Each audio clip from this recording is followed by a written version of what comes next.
ভিডিওটা একটু দেখেন তাহলে আপনি বুঝতে পারবেন এখানে চাইনিজ বোনটি কি করতে আছে। আসলে ভাই প্রতিভা কাহাকে বলে, আপনি ভিডিওটা শেষ পর্যন্ত না দেখলে বুঝতে পারবেন না। দেখেন আমার এই চাইনিজ বোনটি, সে একটা রেস্টুরেন্টে চাকরি করে। দেখেন তাকে একটা প্রতিযোগিতা দিয়েছে, দেখেন একটা ডিমের সাহায্যে, মানে ডিম দিয়ে মানে সে একটা লাভ তৈরি করেছে। দেখেন লাভের উপরে মানে কি যেন একটা নাম লিখতে আছে, আসলে আমি নামটা তো বুঝতে আসি না। যদি আপনারা কেউ যদি বুঝে থাকেন অবশ্যই কমেন্ট বক্সে জানিয়ে যাবেন সে কি আর নামটা লেখছে। আসলে অবাক করে একটি বিষয়, দেখেন প্রতিভা কাহাকে বলে, এটা ডিমের সাহায্যে।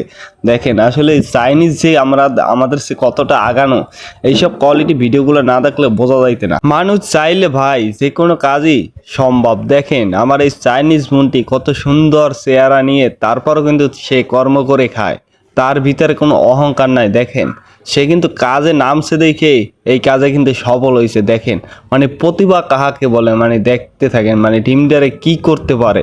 আসলে এরকমের মানে হাতের জিনিস খেতে তো কারই না ভালো লাগে। দেখেন যেমন হয়েছে প্রতিযোগিতা দিয়ে কিন্তু ডিমটাকে মাননট করে ফেলাইলো। ভিডিওটা শেয়ার করে দেবেন।